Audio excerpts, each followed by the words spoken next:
kan jedhu warrumti daa'ima deessanii mangada irratti akkuma udaan keessanii gataa deemtan kami bara kana udaanuu lafuma argametti gadi hin taa'amu. Gaafa dhiira wajjin ciistan akka ulfooftan hin beektanii. Lammata immoo ega fedhii daa'imaa hin qabaanne jalqaba osoo waliin hin ciisin maaliif xinqaaqee hin goone of eeggannoodhaan maaliif waan fedhii keessanii sana hin ba'an. Ashama harka fuudhee akkam jirtan hordoftoota kan koo nagaan rabbii lafaaf iddoo jirtanitti isiniif haa baay'atu akkam turtan akkam sa'a kana keessa ana obboleettiin keessan nagaa guutuurraa faa qaba nageenya na bukkee ture isin birallee jiraatu isiniin jecha namoonni chaanala kanaaf haaraa taatan subscribe like gochuudhaan maatii keenyatti dabalama kan maatii koo turtan immoo hanga yoonaa yaadawwan garaagaraatiin na deeggaraa turtan galatoomaa galata guddaa na biraa qabdan isiniin jechuu jaaladha. Akkuma jalqaba irratti mata duree waan lamarraa hin dubbachuu dhufe inni jalqaba obboleessa keenya abbaa miskiinaa jechuudha Mubaarakii namni kamiyyuu jechuudha miidiyaa kanarratti nama gargaaruudha yookaas immoo tuyyuu baay'ee namaaf nama dhukkubsatuudha eenyumti keessanuu hin beektan jechuudha.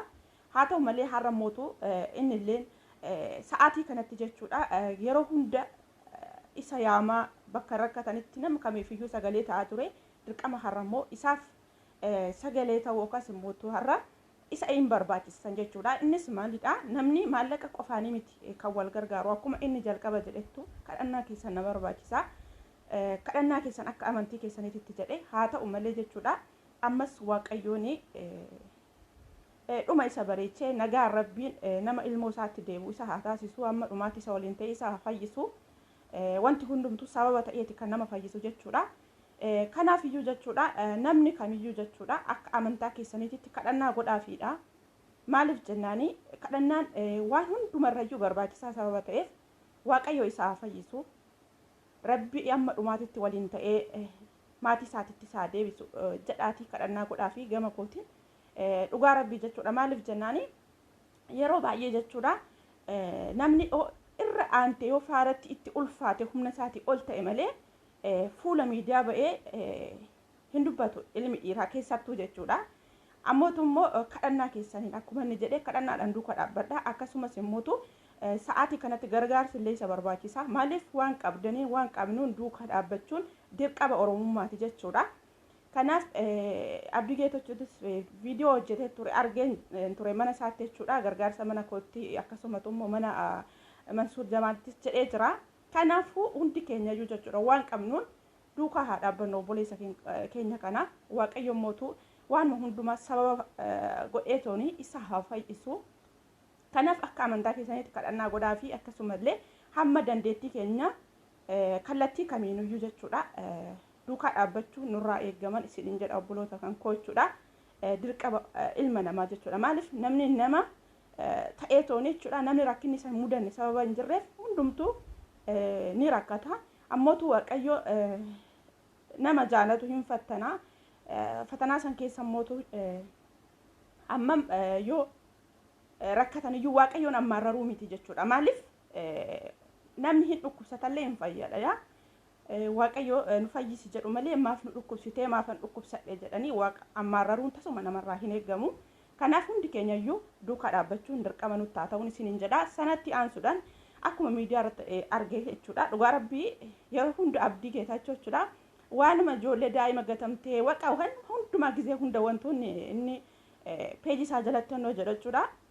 Deddeebi'ee waan daa'imaa wal qabate kana yeroo baay'ee jechuudha. Ani waan natti na ajaa'ibe yookaas gaafii natti ta'e jechuudha. Maaliif dubartii taatee akkamitti akkasitti dubbatte jechuu keessa hin oolu hin jedhama kun nama kamittuu jechuudha. Dubartii ta'ullee eenyumtuyyuu hin dogoggora. Garuu mootu gaafa dhiira wajjin ciisa sanii akka ulfaan hin beekanii yaa ta'u sun yoo eega fedhii daa'imaa hin qabne daa'ima sanaaf fedhii hin qabaanne osoo hin ciisin osoo dhiira wajjin hin ciisin dura maaliif xinqaaqee hin goone akka daa'imni sun hin uumamte hoo daa'imni sun maaliif fidamtee gondaa keessatti akkanatti fidamtee qoshaasaa keessatti gatamti. Daa'imni sun gara dachee kanaatitti na fidaan jenneen sababa ta'ee kan gara dachee kanaatitti isaan fide isaan ishee fide jechuudha. Daa'ima san gara dachee kanaatti kan fide eenyudha isaan sababa ta'ee. Maaliif jennaan fedhii daa'imaa yookaan daa'ima guddifachuu hin danda'a yoo ta'e jalqabuma of eeggannoo gochuudha. Ammootu gaafa dhiira wajjin ciisanii akka ulfaa akka daa'imni dhufuu dandeessu beekanii tumami kanaaf maaf gatamti daa'imni dhugaanis hin jedhaan gisee tokko jechuudha irra caalatti kanumti waaqayyo akka nutti eekamu taasisaa jirta warra daa'ima deessanii shintibeetitti akkasuma qoshaashaa akkanatti jechuudha nyaataa keessatti goondaa keessatti gattan kuni isini kanumti eekamsa rabbiitu nutti fichiisaa jiru jechuudha maaliif jennaa waaqayyo akka cubbuu keenyatti dhummaayyuu nun qaxxaane maaliif daa'imni suni maal balleessite maaliif wajjin kadhattee guddistu baqa ta'e raawwatami wajji kadhattee jechuudha maal daa'ima san qabattee mangadarra teessee sila maaram jettee itti kadhattee yoo guddifatte jechuudha maaliif tokkoffaa deebiteetu iyyuu jechuudha unkaan waan akkasii suni dogoggorra akkasii suni akka maatii kee obbolaa kee irra mitiitee jechuudha dhala namaatirra kan geenye irraa baratta hammam takka akka gufuu qabu hammam takka akka dadhabbii qabu hin baratta namaaf illee barumsa dabarsita jechuudha ammootu kuni fuudhanii qoshaashaa keessatti gatuun kuni jechuudha waaqayyoon nama ummatatti dheekkamsiisuu akkas immoo rabbiin akka dhiifama nuun goone gochuu immoo ilma namaa karaarra qabu immoo maalidha waan isaa dhugaa baay'ee tokko na ajaa'ibdan baay'ee tokkollee jechuudha maaliif jennaani ani akkamitti garaan akkamii akka daa'ima sana fidee mangada qoshaashaa sana keessatti isiniif gatu bichaatu gaafii natti ta'e unkaan gattee biraa sokkuu bineensatti gattee biraa sokkuu mitiiti daa'ima sana gaafa gattama way daa'im namni kaasuu baatee bineensa nyaatami haadha ofiisitti gattan yookaan ollaatti daa'ima gattanii gabaa tokko dhaqattanii deemuudhaaf hammam akka garaan isin raasu waan isinitti himuun qabu warri deessan hundi keessanuu hin beektan kanaaf akkamitti gara jabummaa ammamiititu daa'ima kan koo ilmoo kan koo fuudhee tokkositti goondaa keessatti gatee biraa deemaan dhugaan isiniin jedha keessattuu gara jabummaa intalli dubartii tokko qabdu eenyumtuuyyuu hin qabu maaliif akka ta'e hin beeku anumaa wal qabate jechuudha kanaaf dahuudhaan duratti xiniqqaaqee godhaa maaliif dhiira wajjin gaafa ciistan fedhii keessan qofa ba'attanii akka isaan isinitti fakkeessetti immoo akka namni uumamu hin beektanii uumame immoo maaf gattan sini kan sababatti ta'ee daa'ima sana gara dachee kanaatti fide duudaan sun waan akka hin beektu dhugaan isiniin jedha waan akka kanaatirraa ijoolleen shamarranii jechuudha jaalattanis jibbitanis of eeggannoo godhaa waan baay'ee fokkisaa waan ta'uu hin qabneedha dhugaa rabbii ani bakka dogongortan deessan maa deessan isiniin jedhu dogongortan hirtanii sa'aatii sanatti dogoggora haa ta'u dogoggora lammaffaa maaf hojjettan dogongorri inni guddaan ikkoo isa kana fiddee daa'ima sana qoshaasha keessatti gatuudha maaliif wajjin kadhadhu guddisi akka deessetti jechuudha wayin immootu namaaf kenni fiddee qoshaasha keessatti hin gatin ati har'a maqaa kee dhofkachuu fi eenyummaa kan kee dhofkachuuf daa'ima sana fiddee qoshaasha keessa gootee biraa deemta achitti ilbiisni raammoon itti duudee nyaata bageetaa ani dhugaan isin jedha ani hin beeku ani garuma akkasii sana eenyuma akkamitti jiru garaan isaanii nama addamoo jedheen gizee tokko gaafii natti ta'a garaa akkamii yoo isiniif kennuudha garaa akkamii yoo isiniif kennu akkasitti fiddanii qoshaashatti gattanii biraa deemtu dhugaan isin jedha baay'ee tokko jechuudha waan baay'ee nama jibbisiisu waan baay'ee sammuu nama miidhuudha waan akkanaa kana hin dalaginaadha jalqaba dogoggora sana irraa of eeggannoo godhaa maaliif dhiira wajjin hin ciisinaa akkas hin ta'inaa isiniin hin jedhu kaa sanaa eenyumtuuyyuu haa ta'u garuutu daa'imni sun akka uumamne of eeggannoo godhaa jalqaba gizee kana gizee saayinsii babal'ate kanatti jechuudha namni kamiyyuu jechuudha hin beekani maaliif akka ta'e anaaf gaafidha yeroo hunda jechuudha haa ta'u mootu erge uumamte immoo itti kadhadhu guddisi wayi fira keeti kenni wayi nama beektu kenni namni daa'ima akkuma isinitti daa'imni isinitti bushaayee akkuma udaanii mangadatti gataa deemtan kana kan dhabee garuu galgala ganama waaqa walitti bu'aa oolu baay'ee jira jechuudha amaaf daa'ima naa kennuu dida rabbiin waaqayyo ammaalassi godhe maaf dhala naan kennine jedhee kan waaqayyotti muufataa oolu baay'ee jira isaan san sanaa kennaa guddifatanii fiddanii bineensa jalatti goondaa keessatti gattanii deemurra namaaf kennaa baqa guddisuu eegan dandeenya jechuudha maaliif dogoggora jalqaba dogongortan gara dogoggora san caalu dogoggorurra namaa kennitanii namni akka guddifatu jechuudha daa'ima sana dhugaa dhiifama naa godhaadha waan akkanaa kana irraa of eeggannoo cimaa godhaadha ta'e immoo daa'ima tasuma hin gatinaan isiniin jedha ani maaliif akka gama kootti jechuudha kun yaada nama dhuunfaa tokkooti nama tokkooti jechuudha tasuma waan akkasii raawwachuullee hin barbaadu ta'e erga ta'etti an tokko bahee fi karaan tokko bahee hin deebi'u jedha oromoon gaafa mammaa jechuudha kanaaf sa'aatii sanatti haalli rakkinaatis kallattii kamiiniyyuu isinitti dukkanaa'ee daa'ima sana gatuu dandeessa boru garuu jechuudha maaliif waaqa biratti illee namarratti illee dhiifama kan hin arganne taatan jechuudha. Waaqayyo illee bakka kanatti dhiifama isiniif hin godhu. Daa'imni sun sababa keessaniin gara dachee kanaatti dhufte, sababa keessaniin fidamte nyaata keessatti gatamte jechuudha. Waaqayyo irraallee namarraallee jechuudha dhuguman isiniin jedha. Uumaa keessan irraa jalqabee haga namaatti dhiifaman argattan. Gaabbii keessan deemina keessan immoo kan isin galtan boru jechuudha.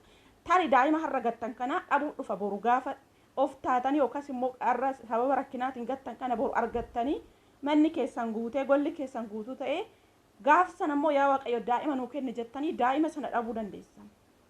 Maaliif cubbuun isin hojjettan kun boru immoo daa'ima sana ijumaan argaa isin dhabsiisuu danda'a. Kanaaf waan akka kanaa kanan hojjetina dhala namaati irratti jechuudha. Kuni dogoggora guddaadha. Biyya keessattis biyya alaattis daa'imni gatamte asii fuune daa'imni gatamte maa ani bakkee taase. Eree kuni gara jabummaa miti kuni bineensa ta'uudha. Ofii koofan bahaa isheen dhimma isheetii jechuudha. Kuni of jaalachuu jechuudha. Of jaalachuu gara jabummaa bichaa darbee bineensa ta'uudha. Dhala ofii fuudhanii nyaata keessatti gatanii mangadatti bineensaaf ka'anii deemuuni gara jabummaa guddaa jechuudha. Wanta suma dhala namaa irratti raawwatamuu hin qabneedha. Kanaafi of eeggannoo godhaa gaafa fedhii keessan ba'attan akka daa'imni dhufu beekaadha. Kana eenyumtu jechuudha. Dhiifama naa godhaa asitti dubartii taatee akkasitti hin dubbatin jechuu dandeessa. Gammootuutu kuni waanuma jiru waan argu waan dhagaa jirudha. Sababa ta'eef dhugaan isin jedha ani keessi kan koo baay'ee tokko jechuudha. Waa'ee daa'ima gatte abaluu daa'ima gatte gaafa jedhan kana ani hin beeku ana miti kan gate garuu foon kiiloo meeqanna irraa qannasa baay'ee tokko rifadha ani nan danaggaxa maaliif akka ta'e hin beeku. Kanaaf jalqaba xinqaaqee godhaadha. Sanbira darbeen boo dogoggorame miti dogoggora lammaffaan hojjetina. Dogoggorri inni duraa suni namaa walitti isin mufachiisuu danda'a. Maatii keessanii adda bahuu dandeessanii akkasumas immoo namni yeroof maqaa isinitti baasuu danda'a. Dogoggora isa lammata yookaan dogoggora isa lammaffaa hojjettan kanarratti garuu nama biraallee uumaa keessan irraallee dhiifama argattan. Isiniif galee dogoggorri jalqabaa sun rakkoon qabu boru namni har'a isin jibbe suni gaafa dhala keessan guddifattanii dhalli keessa sun iddoo tokko isinii ga'ee iddoo guddaa tokko isinii ga'ee isin nama of ta'e tokko taatanii isinitti araaramuu isin jaalachuu danda'a. Garuu inni amma dogoggorri lammaffaan isin amma hojjettan kun immootu kan waaqa walitti isin buusullee kan jireenya keessan guutuu boru jireenya keessan guutuu akka isin jibbisiisu isin taasisudha. Maaliif gaafa golli keessan guutee harki keessan guute sana immoo dhala sana dhabuu dandeessa. Gaafa san garuu rabbiin illee namaan illee walitti buutanii kallattii kamiinuyyuu jechuudha. Nama cubbamaadha kan isin taatan jechuudha. Kanaaf dogoggora duraa dogoggortan kan lammaffaa hin dogoggorinaan isiniin jedha. Kuni yaada kooti akka nama tokkootti jechuudha. Waaqayyoon illee walitti nun buusinaadha. Dhugaa rabbii eekkamsa rabbii nutti hin fichisiisina. Maaliif jannaani kuni cubbuu guddaa sababa ta'eef jechuudha. Waaqayyo hunduma keenyayyuu nama karaa isaa yaadatu nu haa taasisu. Karaa isaatirra nu haa qabu. Rabbi libboonaa nuuf haa kennu. Ammootu dogoggortanii jirtu. Dogoggora nama tokkootirraa baradhaa. Gariin guyyaadhaan oduma dhageessanuu kan dogoggoraa ooltanillee osuma argaa osuma dhageessanuu kan deebitanii akkasumatti waan namni sun hojjetaa ooltanillee jechuudha. Irraan barattan. Miidiyaa kanarra kan fidamu namni irraa haa baratu. Abalurra waan akkasiisuun ga'eera anarra immoo akka hin geenye jedhee tooni xinqaaqee haa godhuuf namni garuu ani maal akka ta'e hin beeku asiin dhaga'ee asiin immoo gadi yaasana fakkaate. Osoo dhagaa osuma argaa oolan guyyaadhaan kan ta'aa jiru jechuudha. Biyya keessattis alattis kanuma argaa jirru kana jechuudha. Kanaaf wanti kun waanuma tasa ilma namaarratti ta'uu hin qabnedha. Hunduma keessaniifuyyuu Waaqayyo laphee qulqulluu isiniif haa kennuun isiniin jedha. Obboloota kan koo yoon balleessa dhiifama naa godha namni hin dogoggoraa. Tarii jechootan fayyadame keessatti iddoon itti dogoggore jiraachuu danda'a. Ammootu waan natti dhaga'ameen dubbadhe akka namummaa tokkootti jechuudha. Kanaaf dogoggora koo dhiifama naa godha. Turtii gaariin isiniin jedha. Waaqayyo hunduma keenya duuka haa ta'u. Rabbi karaa isaarra nu haa qabu. Karaa seexanaa nu fuulduraa haa dhoksu. Nagaan naaf tura. Hanga viidiyoo biraa walitti deebinutti turtii gaariin isiniin jedha. Baay'een isin jaaladha. Baay'een isin kabaja. Turtii gaarii.